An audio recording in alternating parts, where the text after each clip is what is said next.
Por que essa física ela é quântica, afinal de contas? De onde vem essa palavra? De onde que vem essa palavra? Palavra agora, diga de passagem. Palavra lindíssima, não é, cara? Quântico. Quântico, lindíssima palavra. A palavra que quando você fala ela, cara... Quer pagar quântico? Quer pagar quântico. Não, e eu falei aqui pros meninos, cara, qualquer vídeo que você coloca a palavra quântica, a galera clica, cara. Porque é uma palavra que, cara, arrumaram uma palavra bonita, cara. Arrumaram uma palavra... Em inglês, como que é? Quantum?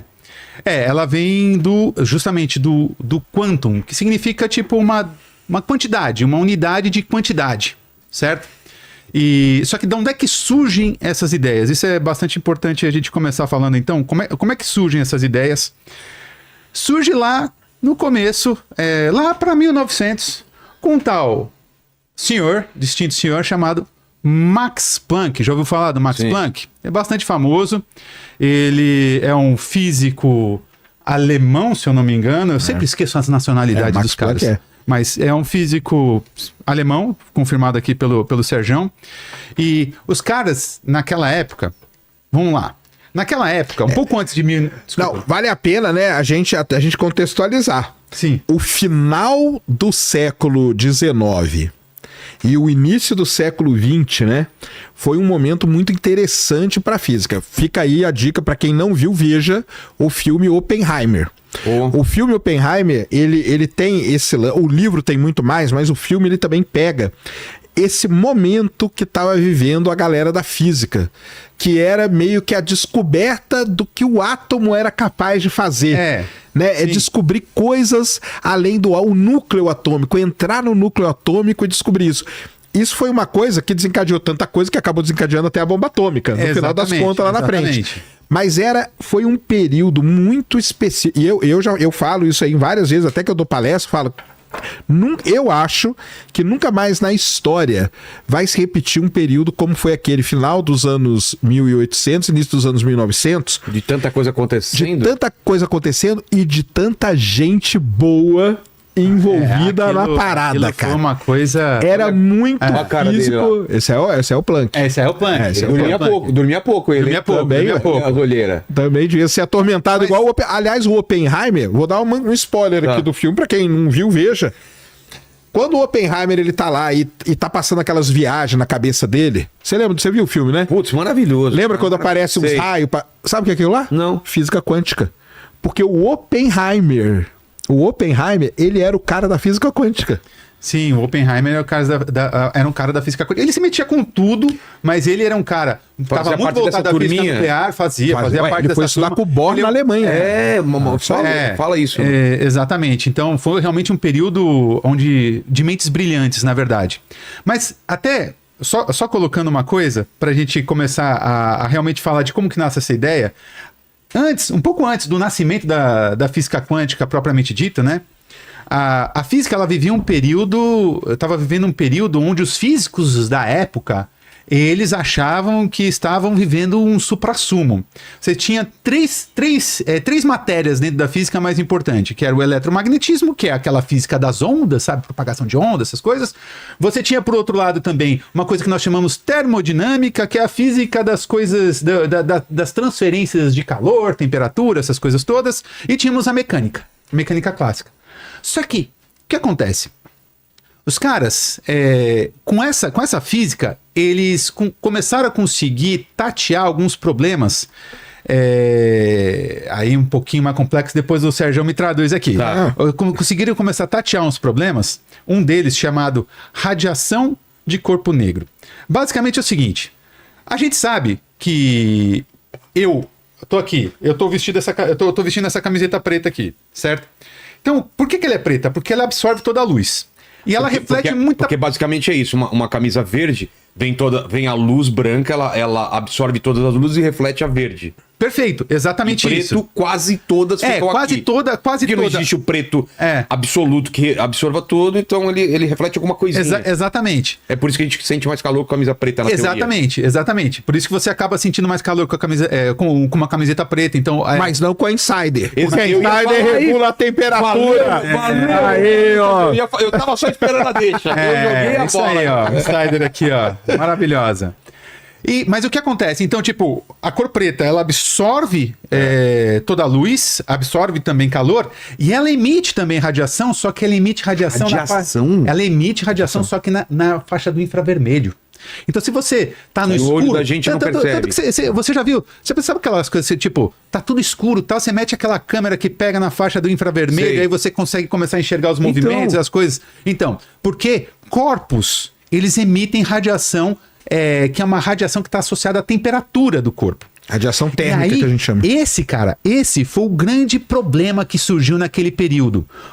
E esse problema ficou conhecido como a catástrofe do ultravioleta. Por que acontece? Os caras conseguiam fazer eles não estavam conseguindo, tomada a física clássica, essa física que eu comentei aqui com vocês, eles não estavam conseguindo fazer uma boa descrição da radiação emitida por corpos escuros, por corpos negros, tomada essa física que era conhecida. Eles não estavam conseguindo. Então, tipo, quando você ia para frequências ou comprimentos de onda, usando um termo um pouco mais técnico, muito grandes, frequências muito grandes, você tinha um problema sério. Você tinha um problema sério que ninguém conseguia resolver. Então, tipo, era uma coisa assim muito louca. Pô, por que tá acontecendo? E isso foi um grande problema naquele período. Sim. Então, vários físicos começaram a se debruçar para tentar... Não, vamos tentar explicar o porquê que tá tendo esse problema. Se você procurar aí,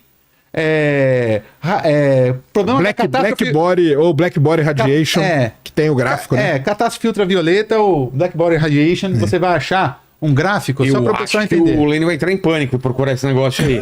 Eu vi na cara dele um pânico. Fala mais devagar aí o que é Black Corporation. Black Body BODY Radiation. Tá. Vai aparecer o quê? Vai aparecer o gráfico, que é o gráfico famoso dessa época aí, que é o gráfico Vamos explicar Estamos falando de que década? De que década? Estamos falando de 1900. 1900, comecinho do século XX. Tá. Finalzinho do século XIX ali. O mesmo período do Oppenheimer, tá? Então, o que acontece? A gente tá vendo esse gráfico aí. Então, esse gráfico aí, na verdade, ele já tá certinho. Eles vão dizer assim, ele já tá corrigido de acordo com a... Na verdade, assim, isso é o que é realmente experimentalmente previsto. Só que na física clássica... temperaturas de cor? Aquele 3.000 K, o que é isso? Temperatura, Kelvin. Tá, em Kelvin. 3.000 Kelvin, 4.000 Kelvin, 5.000 Kelvin, 6.000 Kelvin, isso aí tudo é temperatura. Tá? E cada corpo, dependendo da temperatura, ele vai emitir uma radiação em diferentes frequências com uma intensidade como tá mostrando aqui. Olha, a luz visível é muito pequena a faixa, né? É muito ultravioleta para cá. É muito pequenininha. E de lá para lá é o infravermelho. Infravermelho. Que aí tem as outras, né? Raios gama, raios X e tudo. Tá tudo para fora. Tá tudo para fora, tá tudo para lá, Mas quando a gente toma o gráfico... isso aí vamos supor que então sejam os dados experimentais. Tá. O fato é que, quando os caras, tomando a física clássica, aquela física ali do final do século XIX, para tentar explicar isso, eles não conseguiam. Eles não conseguiam descrever, fazer uma boa descrição teórica dessas curvas. Então veio o Max Planck... Eles observavam e não conseguiam descrever. Eles observavam isso e não conseguiam descrever isso teoricamente. Ou seja, então, o que isso significa? Que eles não entendiam o que estava acontecendo ali. Com as informações da época. Exatamente, com aquelas informações da época. E aí veio o Max Planck. E o que o Max Planck fez? Então eu vou usar uns termos, depois eu vou explicando aqui o que são esses termos. O Max Planck, depois de muita tentativa e erro, eu vou usar o termo aqui, discretizou o campo, ele discretizou o espectro eletromagnético. Doído, né? Falar em discretizar. O que é discretizar alguma coisa? O que é discretizar? Uma vez eu fui numa rádio e eu consegui explicar o que é discretizar. Basicamente, imagina o seguinte.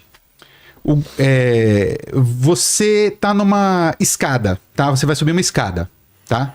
Eu tô dizendo, ele discretizou o espectro eletromagnético, ele discretizou a energia emitida por a energia da radiação emitida por corpos negros. Então, mas o que é discretizar? Basicamente é o seguinte, imagina que você está numa escada. Tá. Você sobe um degrau, outro degrau, e você vai subindo. Você consegue assumir, vamos dizer assim, alturas intermediárias entre cada degrau? Assumir como assim? Tipo, você consegue parar o seu pé entre um degrau e outro? Não tem apoio para isso. Não tem apoio para isso, você não consegue. Então a gente diz que uma escada ela é discretizada com relação à altura. Tá. Então cada hora você sobe um degrau, você está numa altura. Sobe outro degrau, você não consegue tomar uma altura intermediária entre os degraus. Perfeito? Perfeito. Mesma coisa, no caso do espectro eletromagnético, a energia do espectro eletromagnético ela não conseguia assumir valores intermediários entre um determinado valor e outro. Então por isso que a gente diz que ela é discretizada, ela não é mais contínua. Esse gráfico que nós estamos vendo aí, ela tá contínua. Tá vendo que a curva tá bonitinha? É. Então, porque é o que o professor falou no começo quando mostrou o gráfico, esse aí já tá corrigido certinho Sim. e tal. Porque, na verdade, cada curva dessa aí seria como se fosse uma escadinha. Exatamente. Degrau. A curva, quando é escadinha, com degrau, a gente chama de curva discretizada. A curva, quando ela tá suave assim, a gente chama de curva contínua.